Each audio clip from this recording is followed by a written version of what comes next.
Nah ini di luar itu 100 orang pada takbir gitu. Ternyata mau minta ketemu saya, mau anu saya, terus saya gimana? Mau ketemu saya bilang gitu. Saya sendirian waktu itu. Ada 2 banser, nah anak-anak masih remaja lah. Itu gemetar gitu karena ya di situ kan ada yang pakai senjata dan lain-lain kan. Ayo ketemu di mana? Ya di ruang sana ada siapa? Oke. Nah, karena kelebihan saya bisa membalikkan keadaan, justru mereka yang saya marah-marahi. Saya bilang bahwa kita harus menjaga nama baik Rasulullah, apalagi kalian yang dzurriyyat Rasulullah.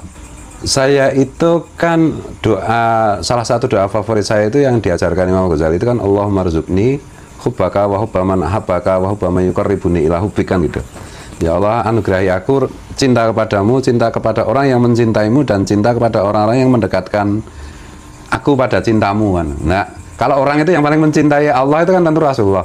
Nah, dari situ itu kan wirid sejak remaja lah kayak gitu. Jadi apa ya? Saya itu kalau mengerjakan sesuatu apapun, bikin lagu kah, bikin lukisan kan, semuanya kan tribut tuh Rasulullah. Karena ekspresi kecintaan saya gitu loh, yang kalau dalam kategori tasawuf ya biar dirumuskan oleh para akademisi tasawuf itu. Tapi itu semuanya itu bermuara kepada Nabi gitu. Nah, saya melihat waktu itu kan Habib itu dalam dugaan saya atau dalam husnudzon saya, karena pengakuan mereka itu adalah dzurriyyat Nabi. Nah, saya melihat begitu banyak orang yang mengaku dzurriyyat Nabi, tapi kok ngomongnya celometan nggak karu-karuan. Tujuan saya itu gini, kalau caranya begini, dzurriyyat Nabi dalam tanda petik, itu merusak citra mulia Rasulullah. Gitu. Dan apalagi ada fenomena radikalisme di kalangan para Habib ya, terutama Rizik Syihab dan kawan-kawan FPI itu ya, yang menurut saya itu bertentangan dengan profil Rasulullah yang sudah sudah mutafakun ngaleh di kalangan Ahlus Sunnah wal Jamaah. Nah, itu kok ditampilkan dengan berbeda dan mulai ada bocil-bocil Habib yang ceramahnya ngawur, yang penuh khurafat, yang menurut saya ini merusak citra baik Rasulullah. Jadi sebenarnya ini ekspresi kecintaan saya kepada Rasulullah dan kepada dzurriyyatnya, daripada kau dzurriyyatnya Nabi dalam tanda petik ngomong celometan kayak gitu, itu merusak citra Rasulullah, mbak sudah berhenti. Karena kamu sekaligus merusak ajaran Rasulullah. Waktu itu kan begitu.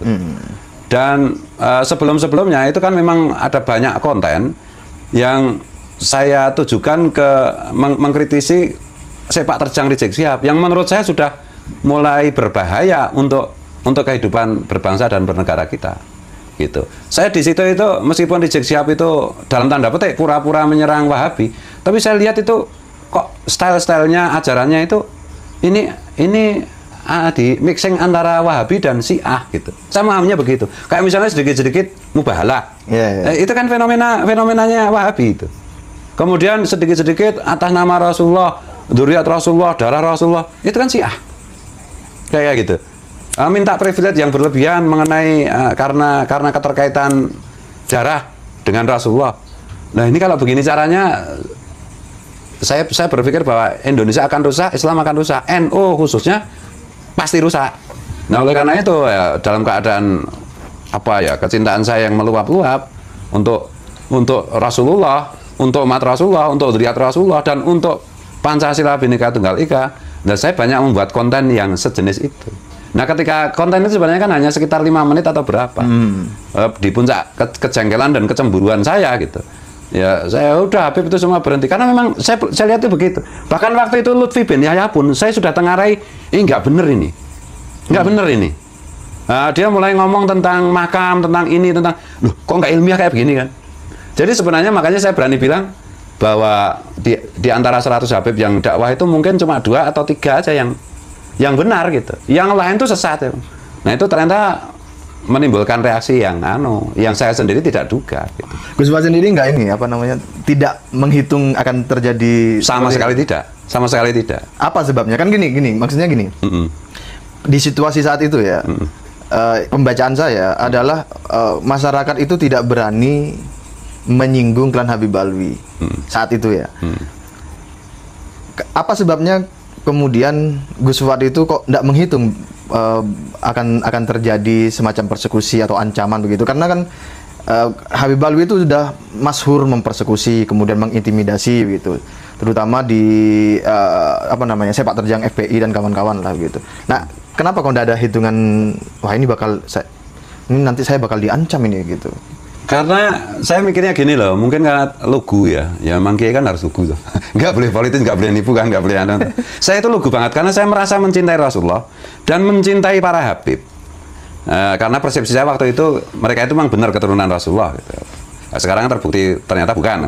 Waktu itu kan saya yakin benar mereka keturunan Nabi dan saya mencintai mereka dan mereka pun pasti mencintai saya. Kan orang lugu itu kayak begitu kan. Nggak mungkin lah mengganggu saya. Memang sebelumnya itu waktu saya masih berangkat hal ke guru sekumpul itu saya sempat hal guru cangkring ya di Kalsel itu saya jadi tamu itu saya sempat dipersekusi juga dalam tanda petik gitu.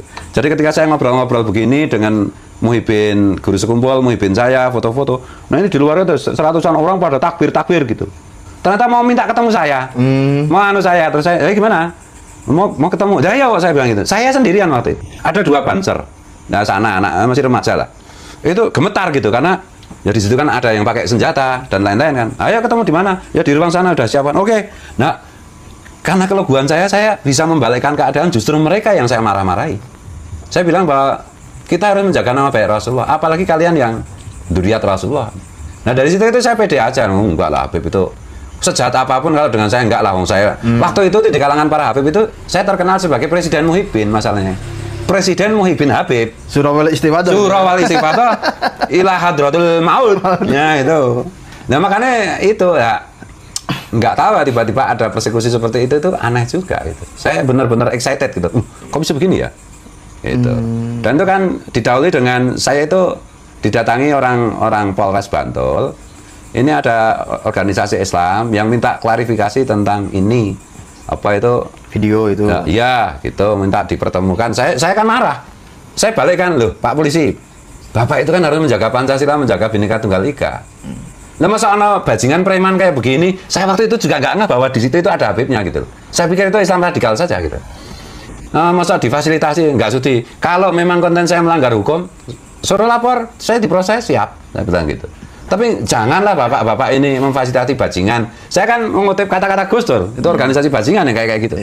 Nah gitu. Nah di tengah itu sore harinya pada ngumpul, lagi di situ ada Pak dari rombongan Polres, ada Wakapolres, kemudian ya macam-macam lah, ada dari Kodim. Lagi kita ngobrol-ngobrol gitu dan saya gunakan kesempatan itu untuk dalam tanda petik itu saya berceramah kebangsaan lah kepada mereka gitu.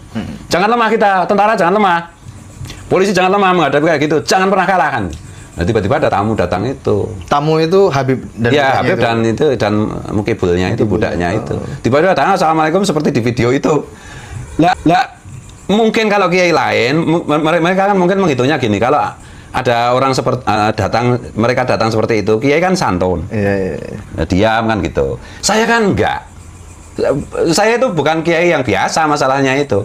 Masalah saya kan memang saya pendekar masalahnya. Sehari itu dulu SMP sampai SMA itu sehari minim saya itu push up 1000 kali masalahnya.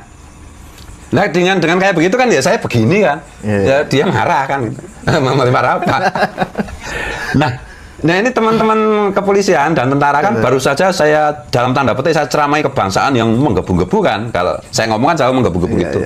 Nah ada orang kayak begini kan kesempatan dapat apa lagi? Samsak lah lampiasan. Oh, pada dipukuli kan gitu.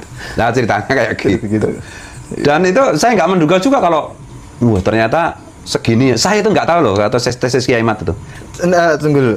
Berarti saat membuat video itu dan saat terjadinya peristiwa itu Gus Fuad nggak tahu ya ada tesis Kiai Mat dan nggak kenal Kiai Mat ya? Sama sekali tidak. Tidak tahu sama sekali. Nah, setelah itu kan terus dibentuk laskar-laskar itu. Dulu ada Laskar NKRI ya, sama si Gus Arya itu dulu. Yatno itu dulu kan dia masih konsisten ya. Itu terbentuk di semua provinsi loh. Iya, di seluruh Indonesia, bahkan di beberapa provinsi setiap kabupaten grup bentuknya itu grup WA saja. Nah di situ itu kan salah satunya kan saya dimasukkan juga ke grup itu ada grup Naat, ada grup kebudayaannya TB. Ya, Naatan ada waktu itu. Oh, maksudnya saat itu Gus sudah terkoneksi. Iya, saya dimasukkan ke grup WA sana. Di nomor lama itu, makanya nomor lama sekarang jarang aktif ya karena itu udah terlalu tersebar kemana-mana kan. Termasuk ke ini yang kelompoknya Kiai Imat tuh Bagus Moki yang di Banten itu. Nah, tapi kan Kiai Imat segala macam itu kan dulu juga dimasukkan ke grup Laskar NKRI. Gitu. Lah dari situ saya mulai kenal. Gitu. Berarti kan ini tidak sebelumnya tidak ada kenal mengenal ya. Sama sekali tidak. Baru terkoneksi itu setelah adanya polemik isu nasab ini berarti. Iya. Gitu kan. Saya tidak tahu kalau ada tesis nasab itu. Saya kaget ketika waktu itu kan si Syafiq Hasyim apa ya? Iya. Yang di Cokro itu Cokro. Mas Dokter Syafiq Hasyim itu. Loh, ternyata ada tesis kayak gini toh. Saya kaget, beneran nggak ini? Kalau bener ya pantas saja kan gitu. Tapi ya harus diuji lagi lah kan gitu. Nah kemudian gini Mas Rifki, saya itu di antara teman-teman satu grup di Laskar NKRI itu Kiai Imad itu beberapa kali itu WA saya. Saya kan nggak ngeh karena nggak nyimpan nomornya, ya saya jawab normatif aja kan. Ya satu ketika atas beliau apa itu WA saya yang ngajak guru apa, saya tiba-tiba itu pengen lihat profilnya. Nah saya lihat profilnya, loh ini kok profil Kiai Imad yang ada yang dibahas sama Dr. Syafiq, dan itu fotonya kan Kiai Imad bareng sama Wapres Pak Kiai Ma'ruf. Loh, ini beneran nih Kiai Imad. Makanya saya langsung video call ya, beliau masih ingat ya video call. Assalamualaikum, wih Kiai Imad beneran ini. Iya Gus, ya udah kita harus ketemu, saya bilang gitu. Wah, nanti saya ke Jogja, nanti saya silaturahim ke Jogja Gus gini. Enggak, saya yang saya kepengen sowan jenengan. Ya gitu kan, ceritanya gitu. Maka terjadilah pertemuan yang di pondoknya Kiai Imad, Cak Islah, dan lain-lain itu ya. Iya.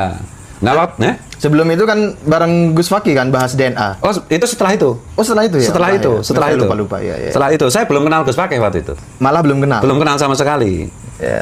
Nah, setelah itu kan kita janjian gitu. Kita janjian mau ketemu habis lebaran gitu. Saya yang pengen jalan-jalan juga sama para istri dan anak-anak, oke, biar saya silaturahim ke tempat Kiai Imad. Nah, bayangan saya ketemu sama Kiai Imad, sama istri Kiai Imad kan gitu, sama istri saya. Ternyata di sana udah ngumpul banyak. Saya tanya Kiai Imad, kok banyak yang ngumpul gini? Saya kasih tahu ini ada Gus Fuad mau datang gitu. Nah, ternyata kan ada teman-teman Densus tertarik datang, ada Cak Islah tertarik, ada Kiai Syarif Rahmat, ada TB Mogi dan yang lain-lain banyak sekali itu. Nah, disitulah ada pertemuan itu. Nah setelah itu baru beberapa bulan kemudian saya ketemu Gus Fakih. Jadi bentar, berarti saat itu belum kenal Gus Fakih ya? Sama sekali belum.